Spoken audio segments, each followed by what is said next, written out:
अस्सलामुअलैकुम दोस्तों, आज की इस वीडियो में मैं आपको इंटरमीडिएट एडमिशन्स के टाइम पर अप्लाई से लेकर टेस्ट के प्रिपरेशन तक ज़्यादातर स्टूडेंट्स जो गलतियां करती हैं, मेन 3 गलतियां हैं वो मैं आपको बताऊंगा ताकि आप इन गलतियों से बचें और आपका एडमिशन हो जाए। तो चलिए वीडियो का आगाज़ करते हैं। सबसे पहले ज़्यादातर स्टूडेंट्स के माइंड में ये होता है कि मैं अप्लाई करूं तो मेरा एडमिशन हो जाएगा कि नहीं, क्योंकि मेरे मार्क्स 1000 से कम है, मेरे फलाने बंदे से मार्क्स कम है। क्योंकि ये कंपैरिजन हम ड्रा करते हैं, कभी हम सोचते हैं टेस्ट हम पास कर पाएंगे या नहीं। इसी तरह ये जो ख्यालात आते हैं ना आपके जहन में, इसको अगर आप दूर नहीं करेंगे तो एडमिशन फिर पॉसिबल नहीं हो सकता। इसलिए मैं कहूँगा कि आप किसी भी सब्जेक्ट में अगर आप इंटरेस्टेड हैं तो फटाफट उसमें आप अप्लाई करें।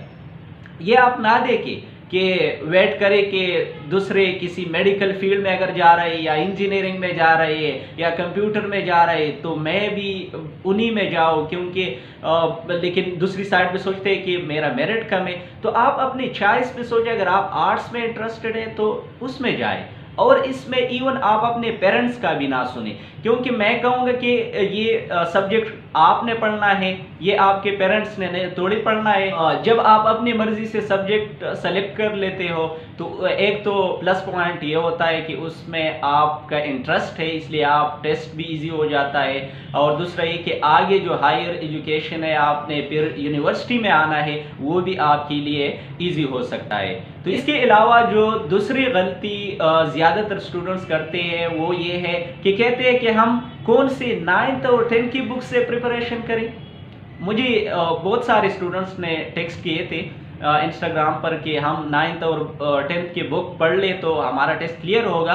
अब उनके लिए क्योंकि कुछ स्टूडेंट्स 9th और 10th की बुक्स तो पढ़ लेते हैं, लेकिन जब पेपर में बैठ जाते हैं, क्योंकि पिछले साल भी ऐसा हुआ, जब पेपर में बैठ जाते हैं तो कहते हैं ये क्वेश्चन तो आउट ऑफ कोर्स है, ये तो मुझे नहीं आता।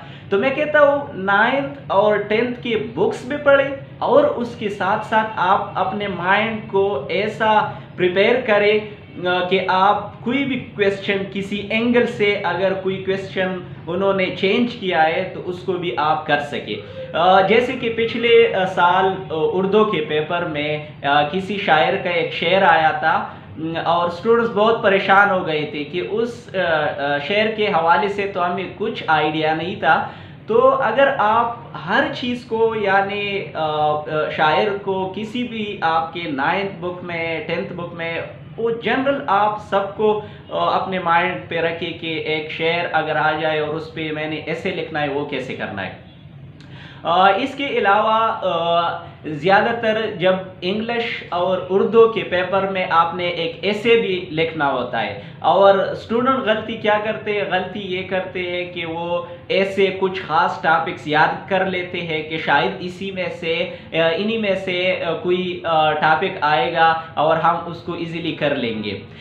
याद रखिए कि जो टेस्ट में जो ऐसे इंग्लिश का आता है या उर्दू का आता है वो कैसे होता है, वो बहुत इजी होता है। कभी आपको कहते हैं कि अपने हैबिट्स के बारे में ऐसे लिख ले, कभी आपको कहते हैं कि अपनी रूटीन के हवाले से ऐसे लिखे, तो कभी आपको कहते हैं कि अपने फ्रेंड के हवाले से आप ऐसे लिखिए।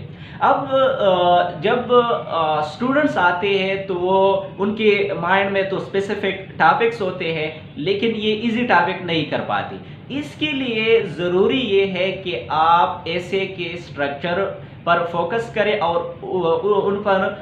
उन पर प्रैक्टिस करें, क्योंकि प्रैक्टिस जब तक आप राइटिंग की नहीं करोगे तो आप सिंपल ऐसे भी न उर्दू में लिख पाओगे और न इंग्लिश में। तो इसलिए आप प्रिपरेशन करते टाइम कोई भी टॉपिक, कोई भी इंटरेस्ट का टॉपिक हो बुक के अलावा, उसको उठाए और बैठ जाए और उस पर आप एक शार्ट ऐसे 250 वर्ड्स का लिख ले, 300 वर्ड्स का लिख ले।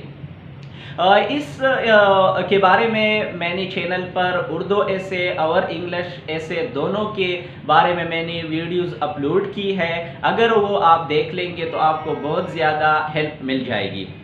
तो दोस्तों मैं आपके लिए इसी तरह वीडियोस बनाता हूँ ताकि आपको एडमिशन करने में आसानी हो। अगर आप इस चैनल पर नए हैं तो इस चैनल को ज़रूर सब्सक्राइब करें ताकि आने वाले टाइम में आपको इसी तरह इंफॉर्मेटिव वीडियोस मिल सके।